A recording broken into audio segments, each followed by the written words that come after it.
Hey, is this thing on? Are we recording? Can I get a tech person? Oh, for the love of ed tech.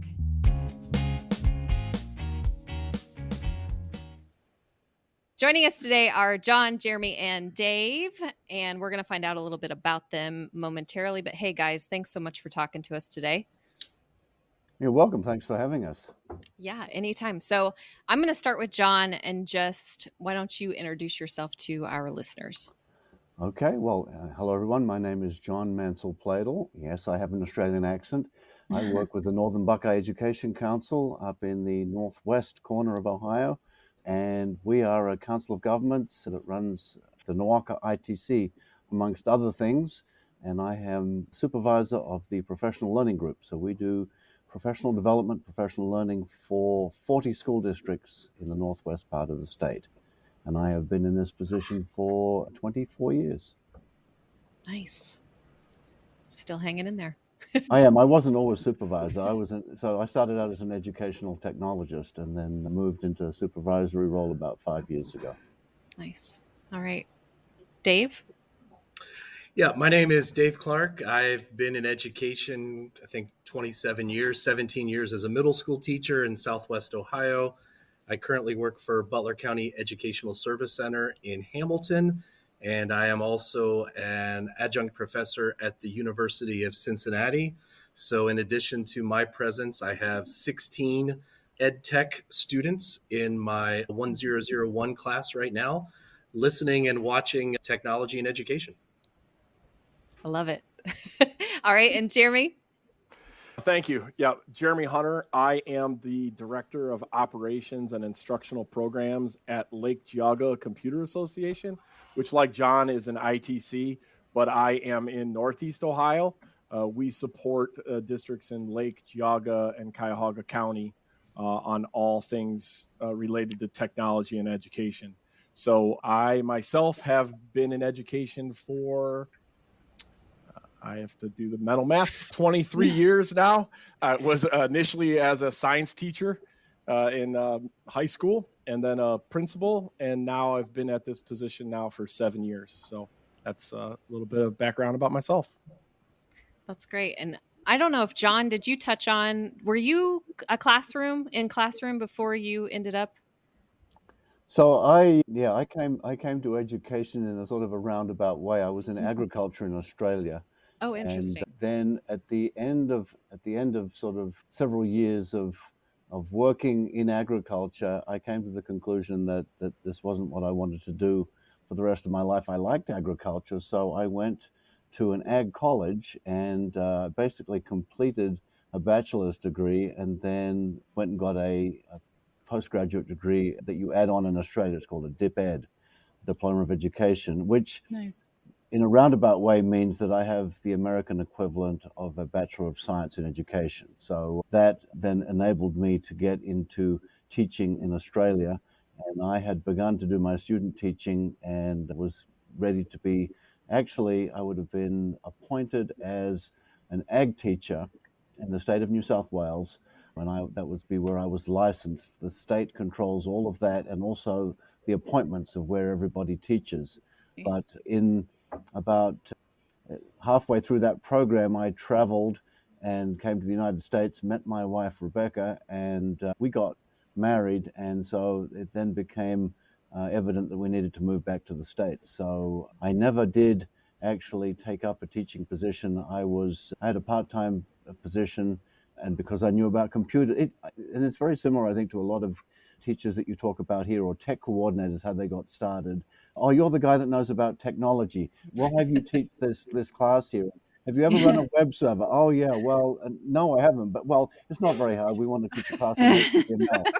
So Yes. I found myself doing all of that stuff. And then right in the middle of it, we immigrated to the United States in 97. So I was sort of back to square one. I went back to agriculture, and happened to be I was visiting around. I was actually working for a co-op in Defiance County when I was scouting fields and selling fertilizer to farmers.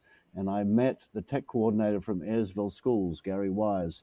And we struck up a friendship because I liked Macs and he had Mac computers in that school. So we were just chatting away, and then one day he emailed me and said, "Hey, there's a job going at Nawaka," and so the rest is sort of history, as it were. I applied for that position, and I've been here ever since. So that was in 1999. I joined Northern Buckeye Nawaka, and that was kind of how I got into education. There was some more learning along the way because, of course, to get licensed in the state of Ohio, you have to have certain requirements, and so I had to go back to college.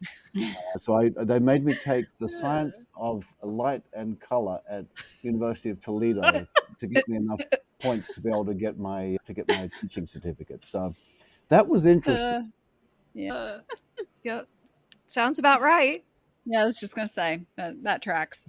Yeah. Yeah. Yeah. So, well, and before we move on, Dave and Jeremy, I feel like maybe we should delve a little bit deeper into your educational journeys as well to what landed you in your current role. It may not be as interesting as John's. I didn't like leave the country and come back and do all that. But I really have been in technology, even as a science teacher. Obviously, I had an interest in technology. I expanded. I got my master's degree in instructional technology and my master's degree in administration. I got both of them. I'm not sure why I did that, but I did. And so therefore I've delved in all sorts of, I was a tech coach in buildings and support and did websites and did all that for a very long time. And then obviously had a role as a building principal. When the job opened up here, it was a new position. It was originally the curriculum and technology integration coordinator. So the ITC was looking to bring in people with educational experience. They've never had that at my organization. Mm-hmm. Everybody was a true tech person or a programmer, somebody that dealt with web pages, and then just did like tier 1 and tier 2 support for the softwares that we provide. Nobody to actually kind of connect the dots between that software and then the curriculum that was being delivered in the schools. So that's what I was hired to do here originally 7 years ago now. My job has expanded from there. So it's been a great opportunity. I will say, leaving the buildings as a building principal has its pluses and minuses. Like I love interacting with the kids and doing stuff with them. But at the same time, there aren't the hour requirements that for a building principal. You were there from 7 to 9 every night, and now I have a little more regular hours, and I can spend some time with my kids as well as do the tech components that I really enjoy doing. So it's been really good. Yeah. For teachers that have ITCs available, what do you do for teachers, or is it more for districts in general? So yeah, we do it all here. Like I said, we do a lot of curriculum integration. So we do, even now we're rolling out a ELA platform and training for teachers to show them how they can use digital text and implement that in the classroom, because kids, it really sprung out of COVID from not being in the building and having textbooks, and they saw the opportunity to be able to have them on the devices. They're all one-to-one now. So now they can travel with them wherever they go. They don't have to have that book. They can get it on the phone and do whatever. So that's an example of kind of that integration between the tech support and the curriculum that we're doing here. Got it. All right. Dave, could you expand a little bit, or is there anything you want to share about your journey? I cannot compare to John's story. I can say that I've been to Australia, but that's not nearly as interesting as what John shared. So my career path was, I did not go to school to be a teacher. That came about in my late 20s. How did I get to technology? I was, as a social studies teacher in a middle school for 17 years, I was kind of the person that you came to when you heard about a new app and have Dave test it out, see how it goes. When I came to the ESC in 2014, right at that time, I think my biggest turn towards tech was we took a chance and we became a certified authorized provider of ISTE training. So I, shortly after my arrival at Butler County, we became one of the 15 places in the world that provided ISTE certification. So I believe currently I may be the only trainer left in Ohio that provides that services. And to be honest, that's how I ended up in this college classroom, because one of my ISTE students was a professor here. So people in the ed tech space, I think if you hang out here long enough, you start to become familiar with names and different places that are doing good work. And then, to be honest, technology is how I met these two. So during Yeah. COVID, we became part of the Tylo group and met each other by trying to put together some resources for teachers to help them through COVID.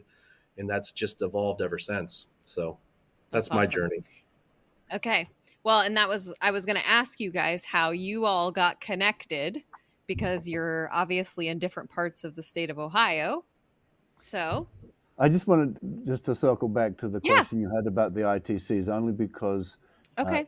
it is interesting that every school district in the state probably is getting some kind of educational technology services from some agency or another. Now, it might be an ed tech such as you work for, or it might be an ESC, or it might be an ITC. And it just seems to be that we fill the void with whichever seems to be needed. In our neck of the woods, the department that I head up, we provide as much training and PD as our member school districts want at no additional cost as part of the membership. But we're fairly unique in that respect. Most other ITCs don't necessarily have a PD division. They may have support for teachers in more indirect ways. And so, for example, the software that writes their checks is supported by the Fiscal Services Department, and that is indirectly supported by the ITCs. All of the grading and student attendance and EMIS and all of those other acronyms that we deal with are also supported by student services departments, and they do a lot of that. But I spend a lot more time directly, actually, even in the classroom. We've developed a program because PD really has changed. I've been doing it, for over 20 years. It used to be we had a lab here, and people would come and take classes after school, and we'd have a lot of people, and they'd be learning about webmail and Google and all kinds of things like that. But it's changed, and even before COVID, we were having less and less people able to attend. The current generations of teachers, I think, the older generation was more used to the idea of giving up their own personal time and going and getting them improving themselves, and the younger generations tend to be more focused on if I can do it online or I can do it somewhere else. And then most recently, they can't get substitute teachers, so a lot of people to go out of school and do professional development is somewhat of a rarity. So we developed programs where we go to them, and so I was talking about a colleague of yours, Katie. She and I were at a school early last week, starting up a program that we have called Google for Littles, which is where we actually go in and teach the teachers and the kids at the same time. So while I didn't get much of a chance to be in the classroom when I was in Australia, I have spent more time in the classroom, specifically with second graders, than I can probably would care to admit. And I think my hat goes off to those teachers for being able to do that. I have my own personal second grader at home, and her name is Lucy, one of my daughters.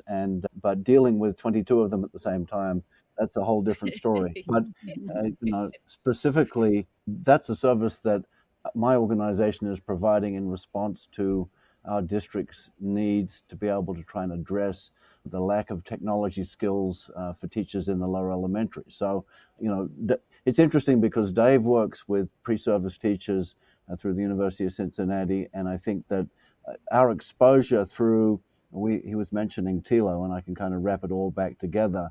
Our collaboration with TILO includes colleagues from the University of Cincinnati, from Bowling Green State University, and we have had discussions with them about how all of this stuff fits together.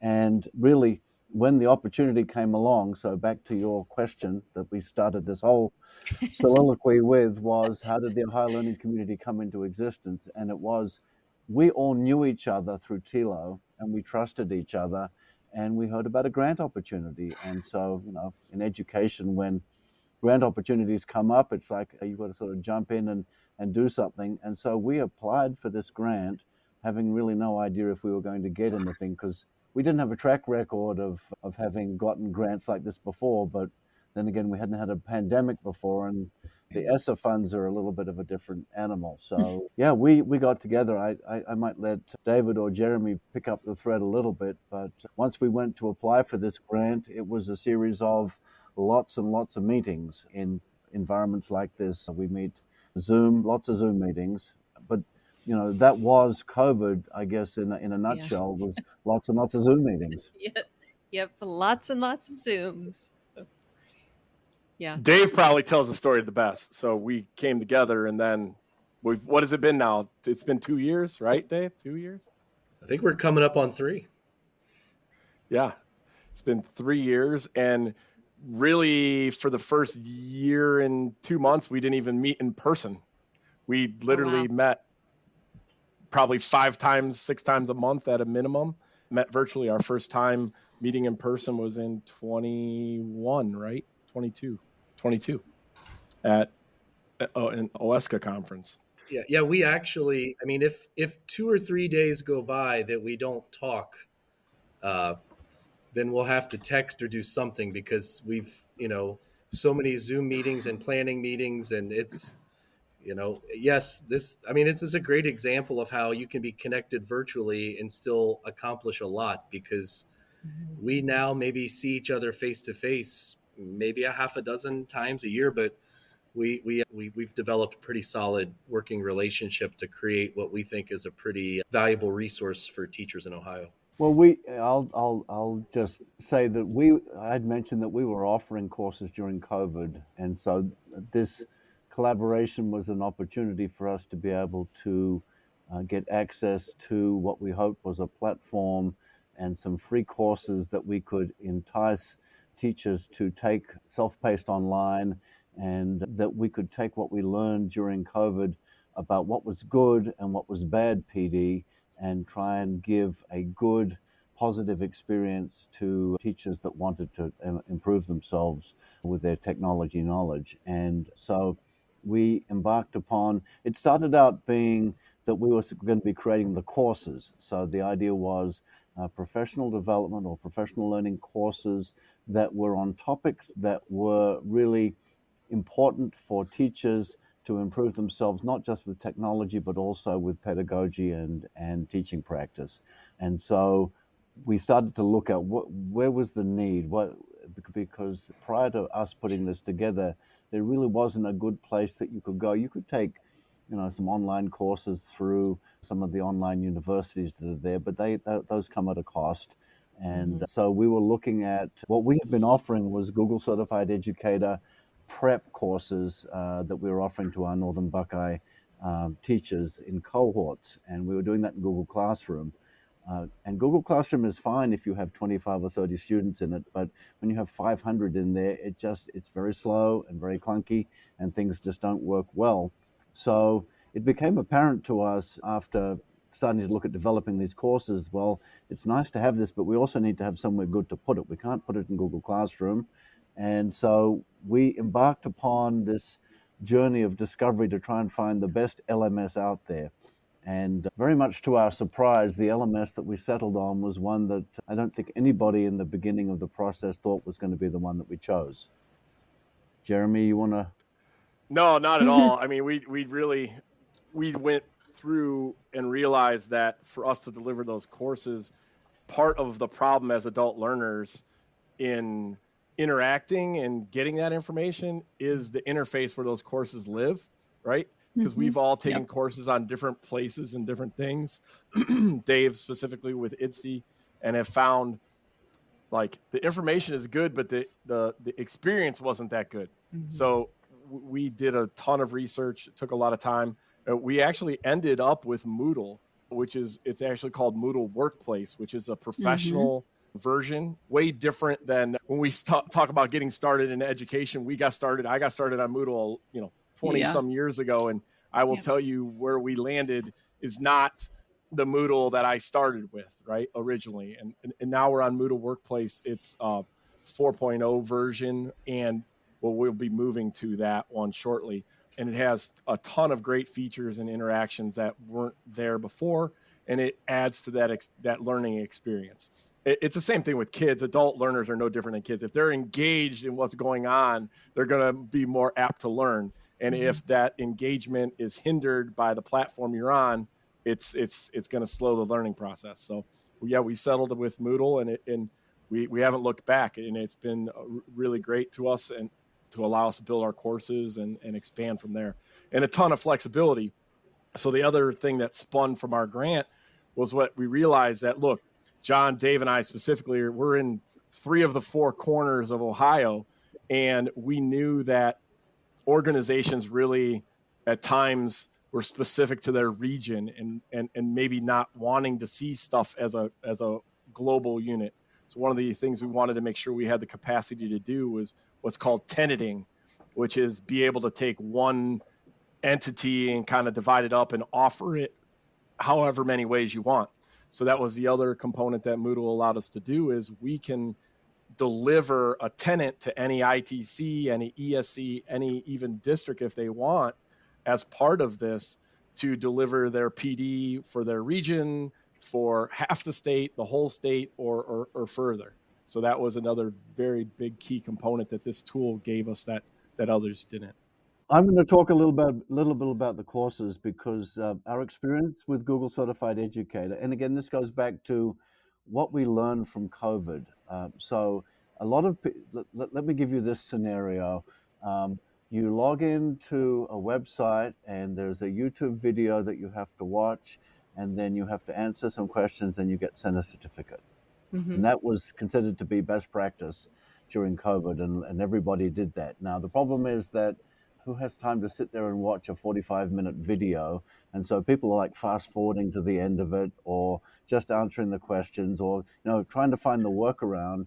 And again, I think what we learned before COVID was that in order for professional development to be effective, and when I was in 2014, I started my Masters of Classroom Technology at BGSU, and I did a research assignment that was on the effectiveness and of professional development around the world and what people's perceptions were of it.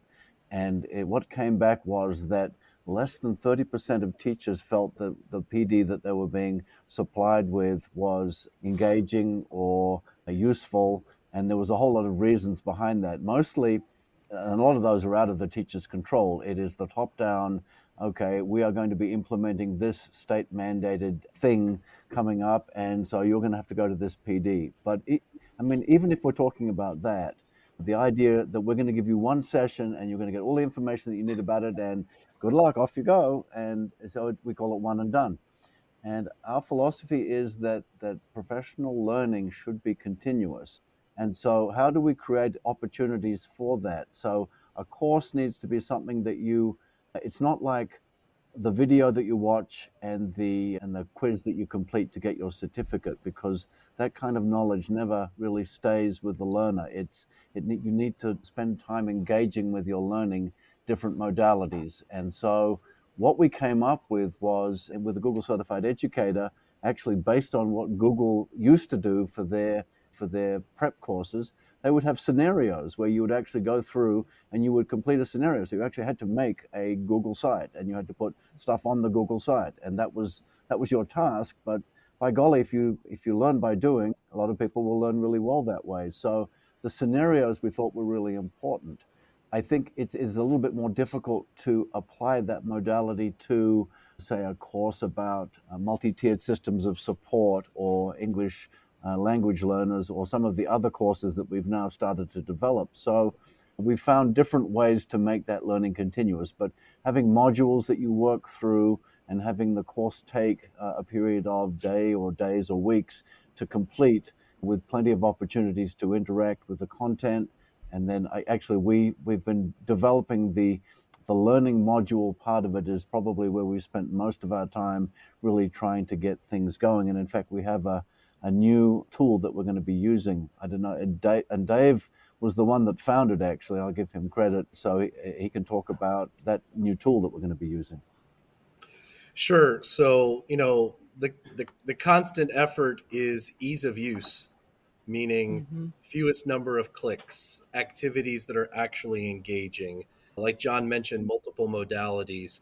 But then ultimately, especially as we look for teachers that are looking for things like continuing ed, graduate credit, and other aspects of it, we did come across a tool that we've started to just use and be trained in over this summer called CourseArc.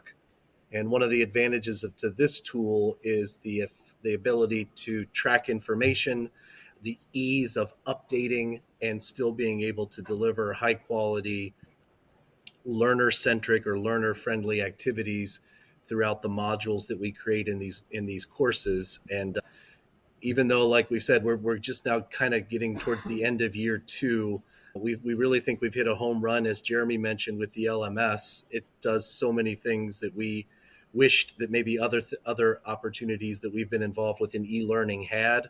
So we're constantly trying to deliver material that's relevant. And John just mentioned, courses on things like that are pedagogy based, whether it's the English language learner, the MTSS courses that are coming out, to things that districts really know that their staff need, but just there are only so many hours of the day. So if they can come to our platform, and take a course on blended learning or classroom management or specific tools that the district has endorsed for teacher use, we just think this is a great opportunity to provide those services to a district. Or if an educational service center or an ITC wants to take some of these courses and package them and then do a deeper dive with face-to-face learning, there's just a lot of really, really powerful usage scenarios that we think a high-level interactive course can provide to benefit the state of Ohio. And the one thing we haven't even talked about yet, that was the other key component in our selection of the tool and our creation of the courses, is that learning collaborative. We wanted to make sure that on the platform, you could have professional learning groups and teams that could continue conversation and interaction after the courses were over. So that, as an example, we have an AI community. So we're going to talk about AI in education, and it'll be an ongoing thing. That dynamic is constantly changing by the day. Mm-hmm. So to have a course that you say that can cover all that material isn't going to happen as frequently or as best as a community of people sharing that information as it's going through. The same thing with blended learning or MTSS. The community of practice, the community of learners is the key component as well, in kind of furthering that knowledge as adult learners. And the first community that we brought to the Ohio Learning community was actually the TILO group. So we had an existing, so a lot of those kinds of communities, people are using things like Google Groups. And so it's essentially, it's a glorified mailing list. Mm-hmm. And so you post a message and then everybody gets a copy of that message, which is great. But the main problem with that, unfortunately, is, and I think anybody that has spent any time in educational technology, especially in the last 18 months to 2 years, knows that email has just become a flaming dumpster fire for most people. I mean, it is so difficult, and there's so many threat vectors that are coming in now, and you just don't know. So a lot of people will really miss. There's so much noise in email now that you just miss the important ones. And so we feel like having a place where you go to engage in those conversations that's not relying on email, and maybe you get notified by email that something is there, but the major way that you engage in it is via email. We were really hoping that we would be able to maybe take our platform and do more with mobile on it, and that's been one of the areas that we've had to kind of scale that back for the time. We just have too many moving pieces right now. So CourseArc, we implemented CourseArc we started looking at moving towards CourseArc, and I think the important thing about CourseArc is going to be our ability to keep things updated and fresh. So especially with the Google and the technology-based courses, Google changes the interface, it seems like, every couple of weeks. Yeah. And so how do you keep up with that? So Christy Hughes has been working very hard on getting a lot of our Google Certified Educator courses updated, and the switch to CourseArc is going to allow us to use a new technology, and we throw out these acronyms left and right, but this is something that is basically a live technology integration, or an LTI, which means that CourseArc is hosting the learning content in the back end and it is embedded inside of Moodle, but we can make live updates to the content without affecting the learners. It also allows us to incorporate and blur the lines between assessment and instruction or content. So formative assessment is really easy to do with CourseArc. The tool that we were using before required that we essentially zip up everything and then it gets embedded in Moodle as what's called a SCORM package, which was a convenient way to do it and made it very portable, but we didn't get much data about the learners from that, and it was difficult to kind of manage their pathway through our learning system without having to put a whole lot of restrictions on their learning within the course. So it's going to give us a whole lot of flexibility to update things. And then the second big thing about it is we're very mindful of accommodating people with disabilities in being able to engage in our learning. And that's one of the things. Everybody can make a video, but then if you've actually looked at the subtitles that get generated by YouTube automatically, some of them are hilarious, but that doesn't really help, our friends who need to use those technologies. So CourseArc is nice. So if we have an interactive, for example, it will automatically create a screen reader accessible quiz in the background that they can click as an alternative. So, and the author doesn't have to do anything other than just enable that feature and it's there. So we're really looking forward to being able to use that feature. Nice. This sounds like great support for teachers. Yeah. And I guess we shouldn't just narrow it to teachers because it includes more than just educators. If you like this podcast, check out our latest, Minds Over Media, a collaboration between SOIDA and the University of Cincinnati, delving into diverse aspects of media literacy. Uncover the power of media literacy through insightful conversations and gain valuable insight from esteemed scholars and dedicated educators navigating this complex landscape. Check it out on Spotify and Apple Podcasts. So, my next question. Who would you say that this is targeted to, or who should check it out? We've really said it's all educational stakeholders. There's opportunities there's at least one course currently on our system available for any person that deals in education. We've even created a Google for Administrative Assistance course. So if you're new to a district as a secretary or administrative assistant, you can sit down and take this course and get an understanding of Google Calendar and Gmail and Docs and sharing and permissions within Drive that you probably didn't have or interact with in your previous job. So just as an example, we even on one of our tenants have pre-service bus driver trainings or refresher trainings. So it is for all educational stakeholders. Very nice. And the one key component that I guess when we were talking about finding a platform and building it and doing all that, we really wanted it to be for all of those people because there are other avenues around the state that restrict the access to only be a person with a license or only a person with a specific account. And we didn't want that to hinder anybody because even pre-service teachers can't get access to those courses because they don't have an Ohio license. So now the courses that we even have are available for pre-service learning for anybody in Ohio. Yeah, and just to add, there are also in some of just to kind of expand on the level of usage of the courses, there are several current educational preparatory courses at the University of Cincinnati that are allowing students to access our courses for some of the tech certifications, for some of their ed tech courses. What a great thing for a teacher to sit down in a potential interview and to say that they're Google level 1 or 2 certified already, or that they've had some exposure to the concept of MTSS or our social emotional learning courses that we have that are coming out, whether it's dyslexia and the science of reading.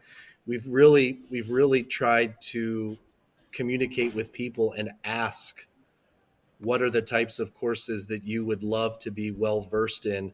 And sometimes it's not necessarily that you're going to become the expert in that topic, but even if I'm teaching a special area course or something else, I still think there's value in exposure to different types of things that are offered through these courses, with the opportunity, once again, to allow an ITC or an ESC to then take that learning to the next level with the support of the courses that we have.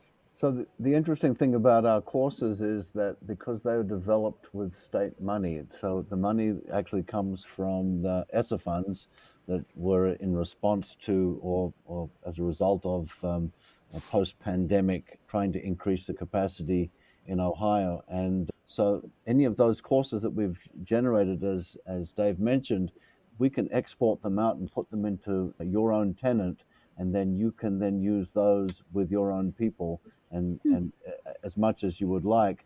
The other courses that live in what we call the free part of the site are all free basically for anybody to take. And then we have some of them are very long, 12 hours. The Google Certified Educator course is 12. A lot of hours that are for graduate credit. You need to have that magic 12 and a half hours to get your Ashland credit. And we do have graduate credit available for 9 of the courses. And we have the new courses that are going to be released at the end of this month have also been already approved for Ashland credit. I think it's $180 a credit hour, which is a reasonable way for teachers to meet that requirement that they have for relicensure every 5 years.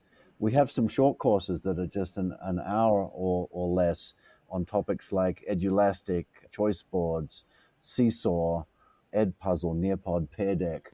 We put those into there's a group of courses that we call the e-learning toolbox. And so and again, those courses are going to require to be updated, but we see those as being able to be implemented maybe in coaching cycles. So if you have an instructional or a tech coach that's working with teachers and say you start talking about doing formative assessment and what tools are out there, and the coach says, well, have you ever heard of Socrative, or have you ever heard of Edulastic? No, what's that? Well, why don't you go and take this 1 hour course and you can learn about that. And when I'm back here next week, then we can set you up with an account. So this allows agencies and other, PD providers in the state to provide what we call wraparound services to these free courses that we have. So, they exist there as the body of learning, and then you can provide the in-person experiences to go along with it. That's great. And you guys have done a great job of explaining it, and I didn't really need to ask anything. Well, really, the thing I was going to say is probably I hesitate to say barrier. I don't think it's a barrier. It's just spreading the word. So, we've looked with, we've done lots and lots of conference presentations. We try to spread the word about the availability the best we can. And fortunately, like Jeremy mentioned, we're in 3 different parts of the state, which is helpful.